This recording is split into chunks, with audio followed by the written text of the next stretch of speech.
Hi everyone, I'm Sophie and I'm currently at Kechara Forest Street, Bentong, Malaysia.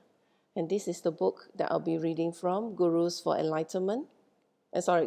Hire, Enlightenment for Sale, an insider's guide into the relationship between spiritual teachers, students, and centers. And this is by my guru, His Eminence, the 25th Samtuko Rinpoche. Today I'll be reading from page 94 on switching gurus. This is going to be a very, very short chapter, but it's a lot of learning from Rinpoche. So as usual, I go to a picture to share with you. Yes, Rinpoche is wondering why we are switching teachers. But anyway, page 94, switching gurus. Once we meet our guru, we should stick to our guru. We should be loyal in the spiritual sense to our guru. All gurus can promise us the same thing, enlightenment. All gurus can give us different practices that lead to the same thing, enlightenment. It is up to us to pick and to do that. It is not good if we go to this guru and that guru and run here and there. The guru does not know if we have been to 20 other gurus, but we know. It is a spiritual supermarket, but we pick the item we want. We do not cook steak, lamb, chicken, and pork for dinner, do we? Once we have picked our guru, once we are certain about our lineage and our guru, we commit. If we commit to one thing, just like a job or a relationship, it will grow. The relationship with our guru will help our relationship with Dharma to grow. The relationship with our spouses makes our love grow and makes our loneliness go away, supposedly. Maintaining a good relationship at work, where we spend time in one job and not flit here and there, will make us grow in prestige and earning power. Everybody looks at our portfolio and sees how long we have been at our last job. If we have been switching every month, they probably would not hire us. People who run to this or that center carry politics and negative talk back and forth and make comparison are very damaging for other people at the center. People who run to different centers are very damaging for any center they go to. They set a bad example to others and they are not loyal to any center. There are people who go to 2 or 3 centers. They say they are involved with one center, then they join another center. When they are not happy, they go back to the first center. This is a very, very bad example. Because they are not happy with one center, they had a fight with their guru or with someone there. They cannot deal with their anger, their shame, or their ego. So they escape to another center where nobody knows what has happened. There are some people who are easily influenced by what other people tell them. For example, for the last 20 years, I may have been following my lineage, my practice, and my gurus, and practicing yellow. All of a sudden, someone comes up to me and says, yellow is no good.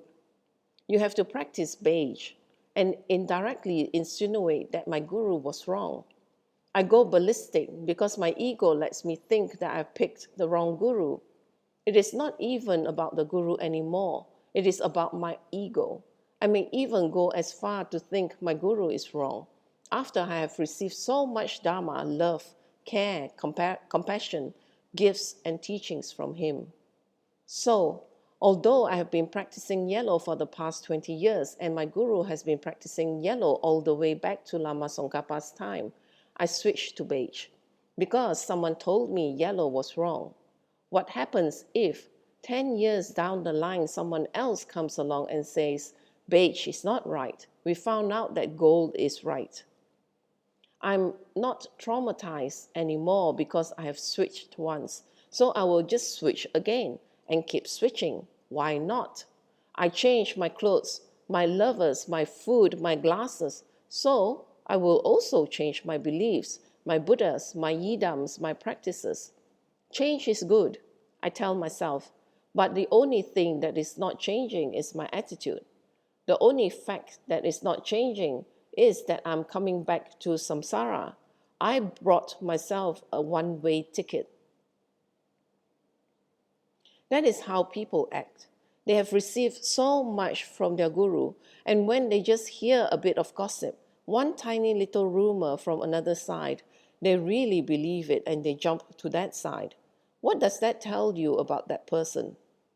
Let's say we are at X Rinpoche's center.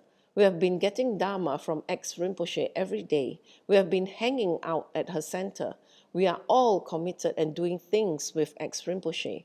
3 years ago, before we met X Rinpoche, we were with Y Rinpoche. Y Rinpoche flies into town and we go to the center and say, guess what? Y Rinpoche is here. And we tell X Rinpoche's student all about Y Rinpoche. We put posters all over X Rinpoche's center about Y Rinpoche coming to town. We may have a great heart and good motivation for doing that, but when Y Rinpoche leaves, how do the students deal with X Rinpoche? We make them confused. It is not saying that Y Rinpoche is better than X Rinpoche, but X Rinpoche is giving this much love, care, and time to the students. And when we hype up Y Rinpoche, new people will of course feel excited. When we take them there, do another ceremony, get another initiations or teaching, they get all hyped up and we make them confused. If they are new in the Dharma and they run to several gurus, they will get very confused. Different gurus are all wonderful, but they have different techniques and different ways.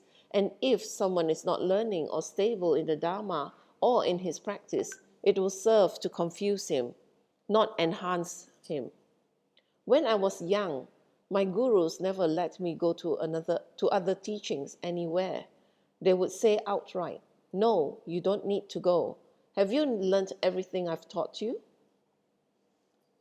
If we had commitments or a guru before we join a Dharma, before we join the center, then of course we have to keep a relationship with them. I have that too. My guru is Zong Rinpoche, but I have gurus from other traditions also. I have to go and see them and meet them. But if I go to the other centers and to other gurus, I do not go to their centers and tell them, my guru is Zong Rinpoche, he is wonderful. I do not hang out at one center and then go to another center and put up pamphlets, pass out things, and advertise one center to another. That is unethical. We confuse people this way. There are special cases where we may have met other teachers from whom we receive teachings before we meet our root guru or resident teacher at the center. When they come to town, we can quietly go, receive teachings, and come back. That is very good. That is all right. It is not like once we met our teacher, we are not allowed to meet any other teacher. We do have 3 or 4 other teachers. We should, by all means, go to see them when they are in town. But we do not go to the center and say, guess what? My guru who I met the first time is here. If we have a prior commitment to another center and we have to be there when something is happening, we go off gently, quietly. We do not advertise and make a big fanfare about it. There is nothing wrong with that. We do need to keep our commitments. If one of our previous gurus shows up once in a while and we do not go, that would actually be wrong. We should go. We should pay our respects, but do it with the right motivation. Some people might have an advanced mind and they have been in Dharma long enough to be able to have a few gurus. That is okay, but not everybody is like that. Each guru will have different methods for teaching, and the differences will confuse people. Lama Tsongkhapa had over 60 gurus. Do you think he ran around putting posters of each guru in other gurus' center?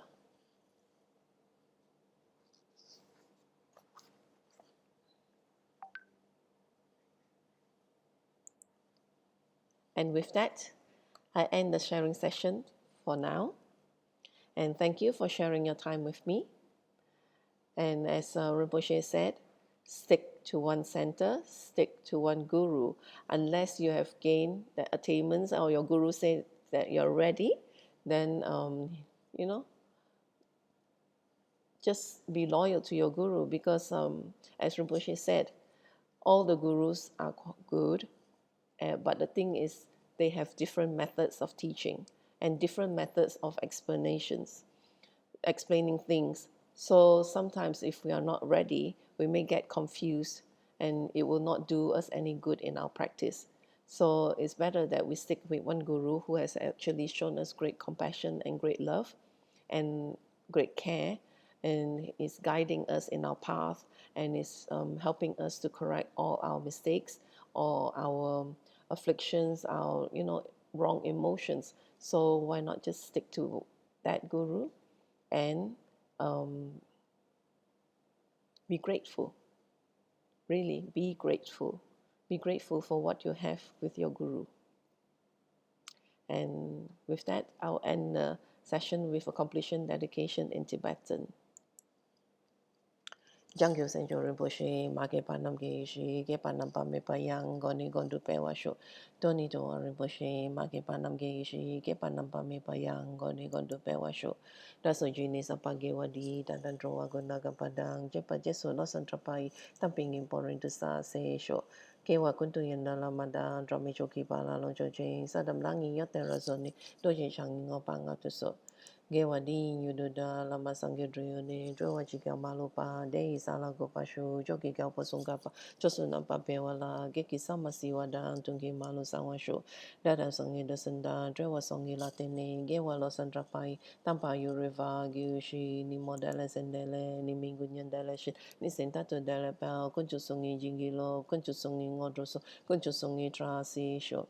Yes, so nama kusen rapting ching, nam country ni chocho ke pada, losam tempe dro mi sapsongi, dro e musa tato ni giushin, gao e rawe ko e shin kam den, pendan deo ma liu gyo e ne, charen si wan ten sing get soi, shape shire paru ten giushin. Home don't be otro malo pa, den den dala sal du so, konan den pa long chona, ke pa so shik shuk den sal. Thank you again for joining me, and I do hope that you join me again for my next session. Bye-bye.